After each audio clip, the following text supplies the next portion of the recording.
사랑하는 성도 여러분, 오늘도 하나님의 풍성한 은혜가 여러분들의 삶의 자리에 늘 함께 하실 수 있기를 주님의 이름으로 간절히 축원합니다. 오늘 우리가 함께 나눌 마태복음 24장 1절로 14절까지 기록되어져 있는 하나님의 말씀은 예수님께서 우리에게 말씀하신 마지막 때에 대한 하나님의 언약과 징조 그리고 예언에 대한 메시지가 기록되어져 있는 것을 보게 됩니다. 우리가 종말론 그러면 뭔가 신비주의적이고 그리고 환난과 공포와 두려움과 같은 이러한 것들을 생각하기 쉽습니다. 또 종말론 그러면 우리가 요한계시록에 기록된 메시지가 강렬하기에 그 메시지만을 생각하게 되는데 사실 종말론의 가장 기초적이고 중요한 메시지로 다루어야 할 것은 예수님께서 우리에게 약속하셨던 이 복음서에 기록되어져 있는 이 종말에 대한 언약과 약속의 메시지도 우리가 잘 살펴봐야 할 필요가 있습니다. 그러니까 마태복음 24장에 기록되어져 있는 이 종말에 대한 언약의 메시지가 요한계시록에 기록되어져 있는 하나님의 언약인 종말의 세상에 대한 언약의 메시지의 기초를 이루고 언약의 근거가 된다고 하는 사실을 우리가 잊지 않고 요한계시록이라고 하는 메시지를 살펴볼 때는 반드시 예수님의 종말에 대한 언약과 이 종말론을 기초로 우리가 해야 한다는 것입니다.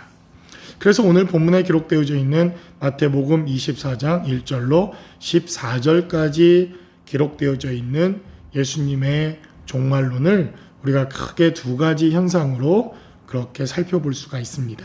하나는 가시적으로 눈에 보여지고 우리가 물리적인 어떤 현상을 통해서 종말의 때가 가까웠구나 라고 알 수 있는 물리적인 자연적인 눈으로 보여지는 이러한 현상들이 등장을 하고 또 영적인 부분에서 영적인 흐름과 영적인 변화와 기류를 통해서 영적인 하나님의 변화와 약속의 말씀이 어떻게 변화되어지는가를 통해 또 종말을 이해할 수 있는 이 두 가지의 균형 잡힌 종말론을 우리가 이해해야 합니다. 그래서 오늘 본문에 기록된 메시지는 네 가지 눈에 보이는 그리고 우리가 가시적인 것으로 종말이 때가 가까우고 있구나 하는 것을 알 수 있는 이러한 부분들이 성경에 기록됩니다. 그것이 바로 오늘 3절에 기록되어져 있는 메시지부터 시작됩니다. 예수께서 감람산 위에 앉으셨을 때 제자들이 종용이 와서 이르되 우리에게 이르소서 어느 때에 이런 일이 있겠사오며 또 주의 임하심과 세상 끝에는 무슨 징조가 있으리까 이렇게 묻습니다. 이렇게 묻는 데에는 바로 주님께서 성전이 파괴될 것이다 라고 예언했기 때문에 그렇습니다. 1절과 2절에 기록된 메시지대로 종말의 때에는 성전이 파괴될 것이라고 하는 예언의 메시지가 있습니다.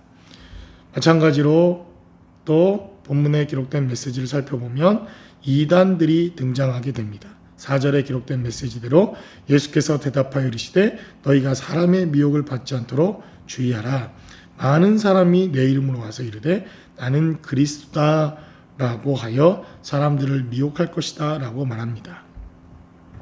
그래서 AD 70년경 예루살렘 성이 멸망을 하고 이단들이 등장을 했을 때 많은 사람들은 주님이 곧 다시 오실 것이라고 하는 종말론적인 사상을 갖게 됩니다.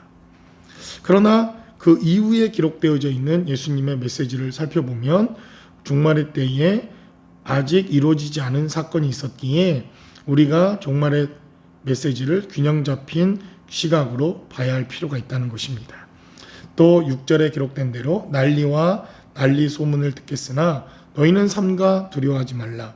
이런 일이 있지만 아직 끝은 아니다. 이렇게 말씀하십니다. 그리고 기근과 대지진이 있을 것이다. 7절은 그렇게 증가합니다. 그러니까 가시적으로 우리가 눈에 볼 수 있는 이러한 것은 성전이 파괴되고 이단들이 등장을 하고 전쟁의 소식이 들려오고 기근과 지진이 일어나는 이러한 종말론적인 현상들을 우리가 살펴볼 수 있다는 것입니다.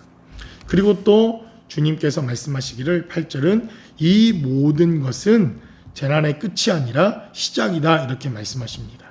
시작이 있기에 끝이 있다는 것입니다. 그러니까 이러한 시작을 가지고 끝을 향해 달려가는 어느 시점에서 이제 종말의 미말, 정말 종말의 끝이 다가오는 이러한 현상들을 우리가 주의 깊게 살펴볼 필요가 있는데, 그때에도 세 가지 정도의 이러한 영적인 일들이 발생하게 됩니다. 그 첫 번째가 역시 이단들의 등장으로 거짓 선지자들이 할 수만 있으면 믿는 자들까지도 미혹해 되어지는 이러한 이단과 거짓 가르침과 잘못된 복음을 들고 온 거짓 선지자들이 일어나는 일들이 발생하게 됩니다. 10절에 기록된 대로 많은 사람들이 실족하게 되어 서로 잡아주고 서로 미워할 것이다. 거짓 선지자가 많이 일어나 많은 사람들을 미혹할 것이다. 마지막 때에 가면 갈수록 이런 일들이 일어나게 될 것 같습니다. 그리고 또 한 가지, 사랑이 식어져서 많은 사람들이 서로 미워하게 됐고 서로 잡아 죽이는 일에, 그리고 오늘 10절에 기록된 대로 미워하게 되며 환난의 때에 넘겨주게 되고 사랑이 식어지는 이러한 일들이 발생할 것이다. 12절은 기록합니다. 불법이 성함으로 많은 사람의 사랑이 식어질 것이다. 종말에 나타나는 현상입니다. 이것은 영적인 현상과도 대단히 밀접한 연관이 있는 것입니다. 또 마지막으로 이 천국 복음이 모든 민족에게 증언되기 위하여 온 세상에 전파되리니 그제야 끝이 올 것이다 라고 성경은 기록합니다. 끝이 오기 위해서는 먼저 복음이 전 세계 땅끝까지 전파되는 것이 먼저입니다.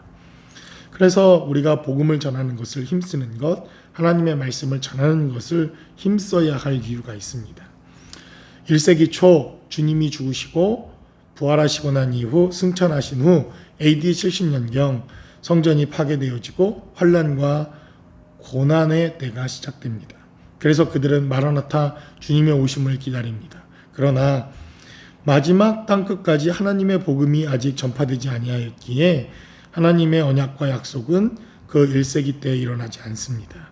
여전히 2000년이 지난 지금까지도 주님은 아직 언제 오실지 우리가 알 수는 없지만 한 가지 분명한 사실은 종말의 때를 향해서 역사와 시간이 가파르게 종말의 때를 향해 흘러가고 있다는 것입니다. 우리는 이것을 기억해야 합니다. 언제 어디서 또 어떤 상황에서 주님이 오실지 그것은 하나님의 경륜과 섭리이기에 우리가 예단하거나 예측할 수 없습니다. 마지막 때에 미혹되지 않도록 주의하라 주님은 이렇게 말씀하십니다. 그러므로 어쩌면 이 코로나 바이러스 시대에 정말 깨어있지 아니하면 영적으로 무디어질 수 있는 이러한 시기입니다. 예배를 게을리할 수 있고 성전 예배를 소홀히 할 수 있고 보여지는 성전의 파괴뿐만 아니라 보이지 않는 하나님의 교회, 이러한 것들이 파괴되어지는 것 우리가 영적으로 또한 대입해보고 생각해 볼 수 있다는 것입니다. 그러므로 어쩌면 한 발자국 더 앞으로 우리는 종말의 때에 가까이 삶을 살아가고 있는지도 모릅니다. 이러한 때에 정말 여러분들과 제가 깨어서 마지막 때를 준비하고 하나님의 언약을 준비할 수 있는 저와 여러분들의 복된 삶의 자리가 모두 되실 수 있기를 주님의 이름으로 간절히 축원합니다.